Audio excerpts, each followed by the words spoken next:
Welcome to Business Women Australia's radio show. I'm Sally Barker. Each week I'll be talking with a leading member of BWA. These inspiring business leaders are very generous in sharing their stories, insights and expertise. Joining me on the show today is Sandra Robinson from Skills Strategies International. How are you, Sandra? Very well, thanks, Sally. Pleased to be here. Thank you for joining us. Now today we're talking about agility in the workforce. What does that mean? Agility, I think, is an ability to change rapidly, to respond and to react. And it's a skill that we need in today's workforce, and I think we need it in education as well. Okay, so how do we move into this sort of model of running a business? I don't know that we choose to move into the model. I think it's sort of become part of what we're doing. I guess when I was at school, I read Alvin Toffler, Future Shock, and about how, everything was changing. I think information has been the big change. Like 19th century, we were doubling information every century. Now it's doubling every 12 months, and it's predicted to double every 12 hours in the future.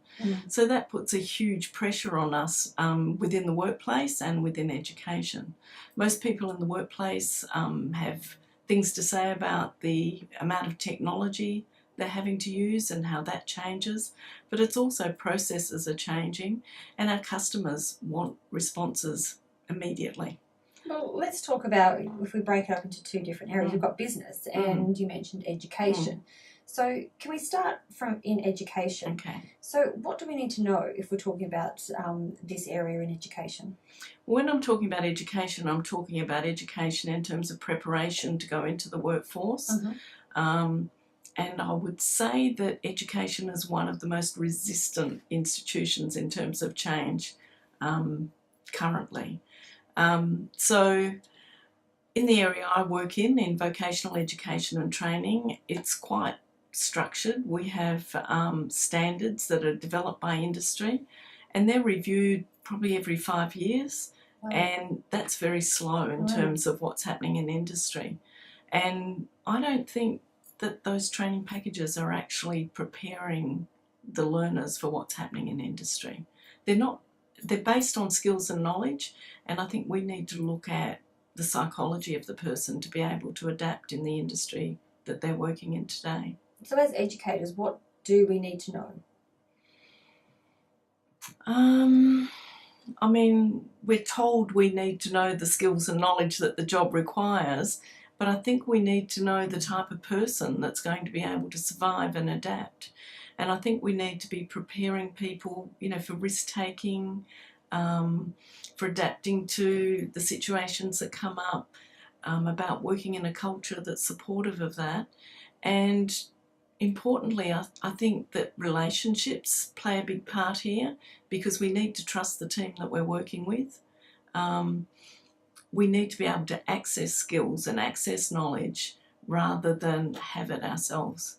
So you're talking about a certain profiling as such to find out the best industry or the best occupation for people before they are out in the workforce?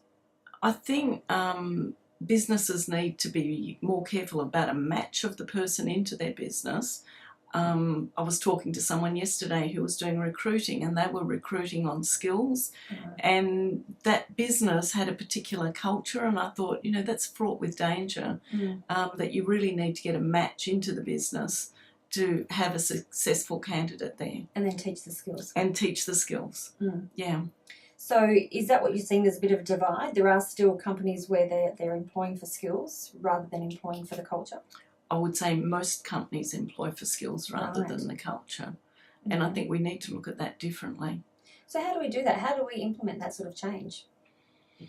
I think it comes through education. But then a lot of people, learning's lifelong. We learn on the job, we learn and respond to situations. And I think it comes that way. But learning's everywhere. Like, the internet is full of it. I don't know why people go to a course when they just need to go to Google and search for what they're looking for. I guess some people are still, they like that one-on-one and they like that structure of today we do this, tomorrow we do that. Yeah. Yeah. And maybe that's more a counselling, consulting approach rather than a structured course approach. I think education needs to be evaluated and a new system put in place for dealing with it.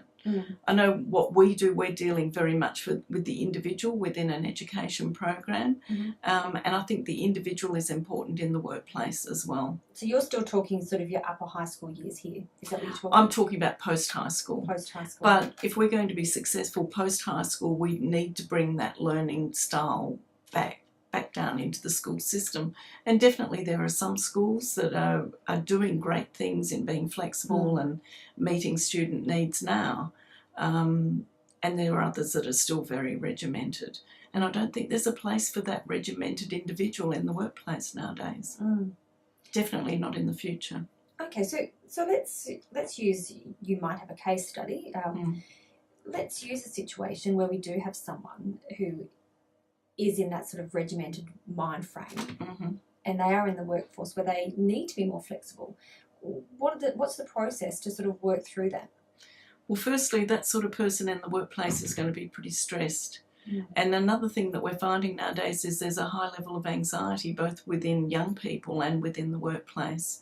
And I think that's because the pressures of that constant moving, when they're being brought up and used to a situation that's more structured, makes for a stress situation. And then we get, the cop-outs such as drugs and crime and that sort of thing that results from not being able to cope.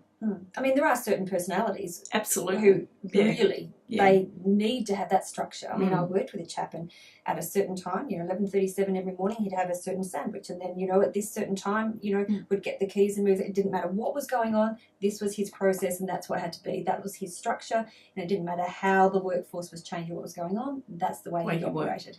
Yeah. And I think this is why we've got so many problems with autism nowadays, because autistic people need that structure, or anyone that's on that spectrum. They don't need to be autistic, and they work better in a structured situation. And I think that's why they're so visible now, because that structure is not necessarily there to support them. Are there some industries where there is still that certain structure? Oh, I'm sure there is, particularly in manufacturing, and there's workplaces that work on a very structured, government, for instance. It's just that we're seeing the pressures to be much more flexible and agile now. And we've seen that with the mobile work, the absolutely, work desk, remote workstations. Yeah, hot desking and working from home, and the fact that we're working overseas, and you might be overseas and still working with the team that's local. My son-in-law works for Microsoft. He's located at home in Kingsley, and he works with the team in the Asia Pacific. And they're mainly working online.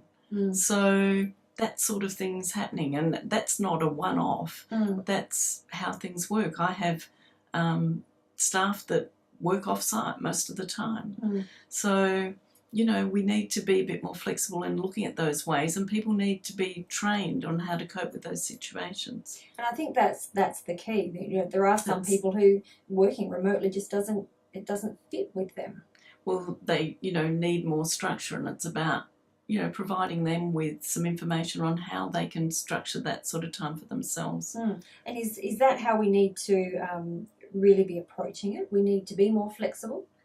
There's two sides of it. The people that are working flexibly now, they're self-motivated learners, and they're self-motivated workers, and they learn the things that they need to learn when they need it, or access the information through other people.